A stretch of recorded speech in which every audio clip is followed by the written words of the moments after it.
पुष्पा 2 ने कितना बिजनेस किया तो बता दोगे आप, किसका रिकॉर्ड तोड़ा ये तो बता दोगे आप। लेकिन आपको नहीं मालूम कि अल्लाह के नबी के दादा का नाम क्या है। अल्लाह के नबी का दादा का नाम अब्दुल मुत्तलिब, ओरिजिनल नाम यही है। ये नहीं है ओरिजिनल नाम। ओरिजिनल नाम आपके जिम्मे, आपके हवाले छोड़ता हूं। ये जितने भी सोशल मीडिया में बिजी रहते हैं हमारे नौजवानों, अल्लाह के नबी जनाब मोहम्मद रसूलुल्लाह के दादा का नाम ढूंढ कर लाना।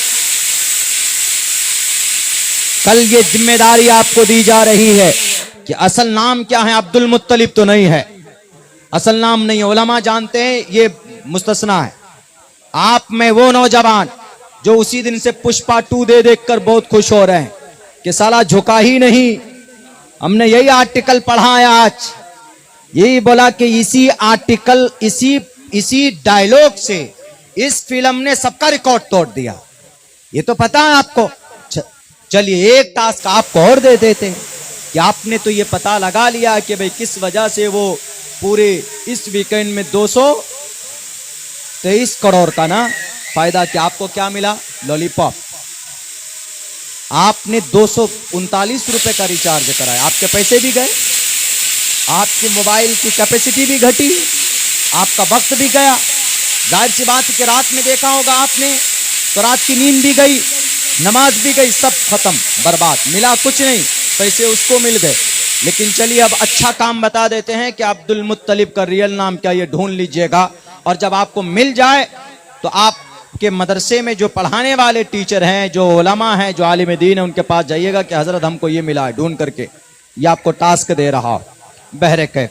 तो अल्लाह के नबी अलैहिस्सलातु वस्सलाम की जात अक़दस पर यह मंत्र फिट आता है। और इसी लफ्ज़े संभल के झगड़े की वजह से इतना बड़ा वबाल खड़ा हुआ, संभल के झगड़े की वजह से। ये लफ्ज़ संभल, इसको समझने में गलती हो गई।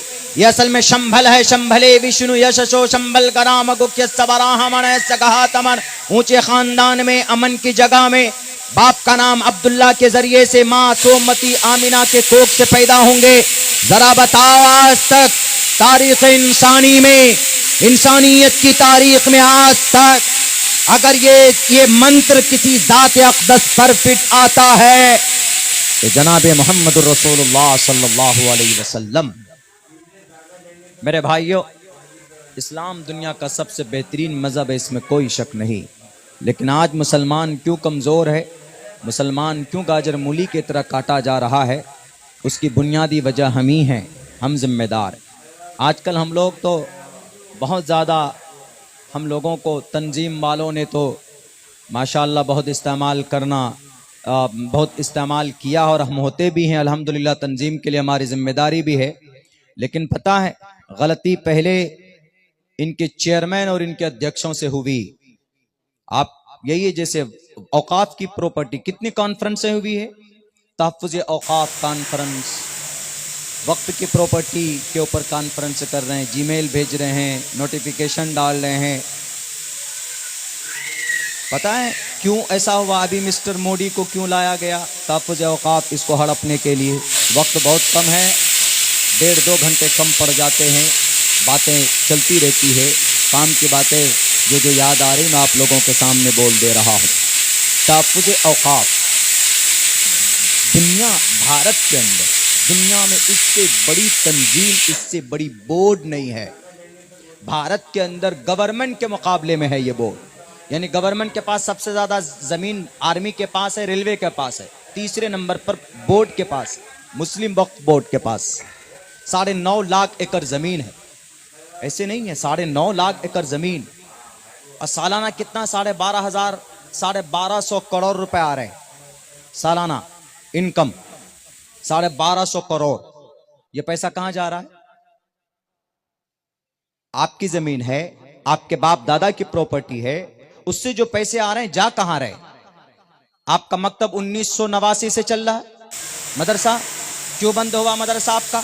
जाहिर सी बात है कि फंड की कमी रही होगी, जाहिर सी बात है कि इसके अंदर में असातिज़ा को तनख्वाह नहीं मिल रही होगी। क्यों मदरसे बंद हो जाते? क्या इन 1200 करोड़ रुपए में मदारिस नहीं चलाए जा सकते? चलाए जा सकते।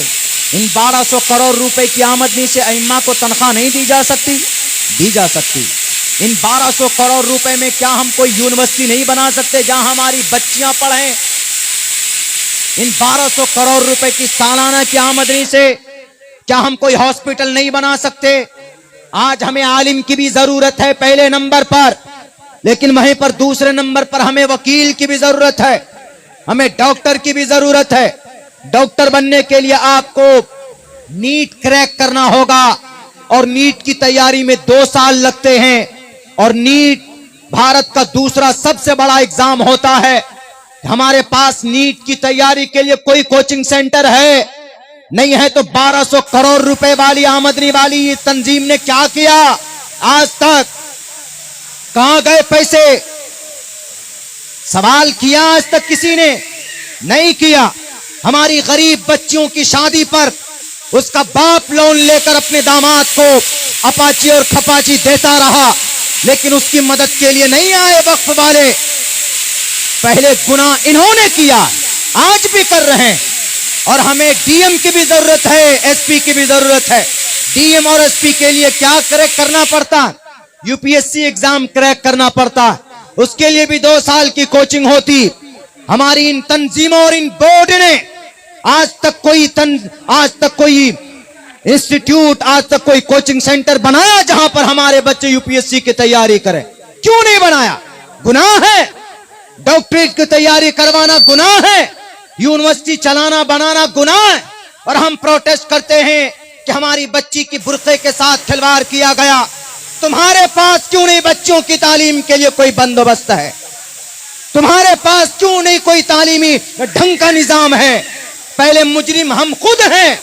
मेरे भाइयों, आपको यकीन नहीं होगा, 25,000 रुपए की जो फ्लैट है वक्फ की प्रॉपर्टी है, महीने की आमदनी 25,000 रुपए का रेंट है, लेकिन वक्फ के फॉर्म पर सिर्फ 2,500 रुपए लिखा जाता है, बाकी 22,500 रुपए उसके पॉकेट में होते हैं।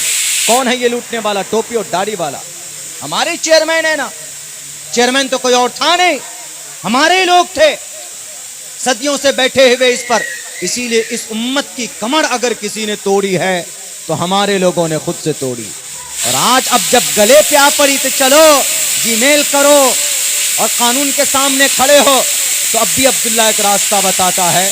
आपके इसको रोकने के लिए ज्यादा हाथ पैर मारने की जरूरत नहीं, जीमेल से कुछ नहीं होगा। लिख लीजिए, आपने 6 लाख जीमेल पहुंचाए, वहां पर 10 लाख जीमेल आरएसएस वाला पहले से ट्रांसफर किया हुआ है। आपको क्या करना है? आपको सिर्फ ये करना है कि जिनको हम सेक्युलर मानते हैं उन पार्टियों की अक्सरियत राज्यसभा में है, उनको मजबूर करें कि हमने आपको वोट दिया है, हमारी आज प्रॉपर्टी खतरे में है, आप राज्यसभा में अक्सरियत में है। मोहतरम गांधी साहब और मोहतरम बिहार के नीतीश जी, चंद्रबाबू नायडू, खुले लफ्जों में ये सियासी बात नहीं बल्कि एक रास्ता, एक उपाय बता रहा हूं। इसको आप लोग ये नहीं लीजिएगा कि मौलाना जलसा तो था तालीम का, तरबियत का, ये सारी चीज़ें उसी की निस्बत पे हैं। जब हम पढ़े लिखे होंगे तो हमें पता होगा कि हमको कहाँ पर कार्रवाई करने की ज़रूरत है, तो हमें वहाँ पर उन लोगों को मजबूर करने की ज़रूरत है। लोकसभा में हैं वो लोग, अक्सरियत में फिरक़े बातिला के लोग जो इस देश को तरक्की इनमें नहीं देखना चाहते, लेकिन राज्यसभा में आप ज़्यादा तादाद में है, आप उसको फोर्स कीजिए तो इंशाअल्लाह ये बिल वहाँ पर पास होने से रुकेगा। खैर, चलिए आगे बढ़ते हैं, एक कदम और आगे बढ़ जाते हैं। इस उम्मत को, हम मुसलमानों को यकीनन हमारे लोगों ने कमज़ोर किया है। एक छोटी सी ताज़ा, जो अभी आप लोगों को शायद मालूम भी नहीं होगा, मेरे पास मजबूरी यही रहती कि जब अच्छा वक्त आता है बोलने का तो मेरे पास वक्त ही नहीं होता, क्योंकि कल प्रोग्राम हमें कनेक्ट करना है महाराष्ट्र का। यहाँ से हम कलकत्ता जाएंगे, वहाँ से फ्लाइट लेंगे 1:30 बजे, उसके बाद कल वहाँ पहुँचना। आपकी दुआ रही तो इंशाअल्लाह सही सलामत पहुँचूंगा। एक वाक़या आपको बता देता हूँ, हमारा अकीदा कहाँ से जुड़ा हुआ है? हमारा अकीदा काबतुल्लाह से जुड़ा हुआ है। पता है काबतुल्लाह में अभी कुछ दिनों पहले क्या हुआ है? काबतुल्लाह की पिक्चर के साथ क्या हुआ है, उसके फोटो के साथ क्या हुआ है, शायद आपको मालूम नहीं है। उसके फोटो का ढांचा बनाकर सऊदी अरब के बादशाह ने ये कहा है, सऊदी अरब की राजधानी रियाद में, वहां पर एक 250 लोगों को, कौन, गाने वालों को बुलाया, गाने वालों को बुलाया गया और यूं कहा गया गाइए, परफॉर्मेंस दिखाएंगे 8-8 करोड़ रुपए लेकर। कमबख्त जालिम गजा पट्टी में 17,500 मासूम बच्चे शहीद कर दिए गए। मुल्क शाम के अंदर जो आज हरकत के अंदर है, 8.5 लाख लोग वहां पर, 5.5 लाख शहीद हुए, 3-3.5 लाख लोग बेघर हुए। वहां पर कोई मदद नहीं पहुंचा सके और 8 करोड़ रुपए गाना गाने वालों के लिए है इनके पास पैसा, वहां के फरमारवा के पास।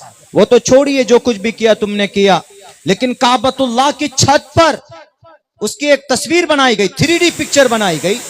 3D के अंदर दिखाया गया कि काबतुल्लाह के छत के ऊपर एक लेडी सिंगर है जो अमेरिका की है, USA की है, और वो गाना गा रही है माइक लेकर, और पूरा वहां परफॉर्मेंस किया गया। यानी म्यूजिकल फेस्टिवल, दुनिया का सबसे बड़ा त्योहार गाने का, ये सऊदी अरब के अंदर 19 नवंबर सन 2024 को ये ऑर्गेनाइज किया गया। जब उनसे कहा गया कि आपने ये गलती क्यों की, तो उन्होंने कहा कि हम तरक्की करना चाहते, हम अल्लाह की दी हुई तेल पर नहीं रह सकते, अल्लाह का दिया हुआ ये तेल सन 2025 तक बंद हो जाएगा। जिब्राइल अमीन ने बताया था कि बंद हो जाएगा। अरे जो अल्लाह देता हुआ आया, जिस अल्लाह ने तुम्हें तरक्की दी, जिस अल्लाह ने तुम्हें काबतुल्लाह दिया, जिस अल्लाह ने मस्जिद हराम दिया, मस्जिद नबवी दी, जिस अल्लाह तबारक व ताला ने, तुम गरीब थे, निहत्थे थे, तुम भूखे थे, मुल्क शाम तिजारत के लिए जाते थे, अल्लाह ने तुमको सोना निकाल कर दिया, चांदी निकाल कर दिया, लेकिन आज नाशुक्री करते हो और उसी बैतुल्लाह की बेहुरमती करते हो, कुरान करीम के खिलाफ वर्जी करते हो। वमिनन्नास मन यश्तरी लहवल हदीस से मुराद गाना है। हजरत अब्दुल्लाह इब्न मसूद भी फरमाते, हजरत अब्दुल्लाह इब्न अब्बास भी फरमाते, हजरत हसन बसरी रहमतुल्लाह अलैह भी फरमाते, ये काम तो नजर बिन हारिस का था ना, कि कुरान के मुकाबले में गाना खरीद कर लाता था। एक गवैया एक लेडीज को लेकर आया कि जो कुरान से ज्यादा करीब हो रहा है, उसके सामने उस औरत को खड़ा कर देता कि जरा सुनाओ मोहतरमा। जैसे आजकल की ये जितने भी ये इंडियन आइडल, ये सारे गामा पा, ये जितने भी लोग गाना गाते गवाते हमारे नौजवानों को बर्बाद करते हैं, ये सब के सब नजर बिन हारिस की औलाद हैं। इनकी मखालफत में कुरान नाजिल हुआ था। अल्लाह के नबी ने फरमाया कि मेरी उम्मत में भी लोगों के चेहरे मस्क होंगे। किसी ने पूछा कि अल्लाह के नबी वो मुसलमान नहीं होंगे? तो सहाबी ने जब पूछा तो अल्लाह के नबी ने कहा कि वो मुसलमान भी होंगे, वो रोजे भी रखेंगे, लेकिन शराब के आदी होंगे, लड़कियों के शौकीन होंगे, गाने बजाने वाले होंगे, गाने बजाने वाली औरत के शौकीन होंगे, और रातों को जब वो लोग ये शौक पूरा करेंगे तो सुबह उनके चेहरे मस्क हो चुके होंगे। ये बात सच है कि पूरी उम्मत को तबाह नहीं किया जा सकता बैक वक्त, लेकिन फर्दन फर्दन चेहरे मस्क किए जा सकते हैं। 70 हदीसें अल्लाह के नबी अलैहिस्सलातु वस्सलाम की इस ताल्लुक से मौजूद है। मेरे उम्मत के लोगों, मेरे नौजवानों, इसलिए गुनाह से दूर रहो और गाने से खुसूसन दूर रहो। वहां पर काबतुल्लाह अगर पेश इमाम में सजदे की जगह पर काबतुल्लाह की तस्वीर बनी होती है तो हम वहां कदम नहीं रखते, इतना एहतराम करते, और तुम गाना और डीजे और डांस करवाते हो। 57 ममालिक हैं मानता हूं, लेकिन सब के सब गुलाम हैं इन यहूदियों के, सब के सब गुलाम हैं इसराइल के। नोट की गड्डियां लिए हुए और उनके कठपुतली बने बैठे। मेरे भाइयों, मैं बोल रहा हूं, चूंकि मेरे पास ये सारी चीजें आई तो मैं उस फरीजे को अदा कर रहा हूं जो कि अल्लाह के नबी अलैहिस्सलातु वस्सलाम ने अपने हदीस के अंदर बयान फरमाया है। मन रआ मिनकुम मुनकरन फल्युगय्यिरहु बियदिही फ़इन लम यस्तती फ़बिलिसानी फ़इन लम यस्तती फ़बिक़ल्बी वज़ालिका ज़अफ़ुल ईमान। आपकी भी जिम्मेदारी बनती है, अगर समाज के अंदर कोई बुराई देखते हैं, अगर कोई अपने अकीदे को छोड़कर शकीलियत को भी इख्तियार करता है। अभी बताया मौलाना ने कि यहाँ पर दीन से इर्तिदाद भी बहुत ज़्यादा है, हमारे मुसलमान लोग फितने शकीलियत की तरफ जा रहे हैं। एक बात याद रख लो, अगर आपने अपने ईमान का सौदा किया, या अय्युहल्लज़ीना आमनू मन यर्तद्द मिनकुम अन दीनिही, तो मेरे भाई फयमुत व हुवा काफिरुन फउलाइका हबितत आमालुहुम, तो आपके लिए हमेशा के लिए जहन्नम है और रुसवाई।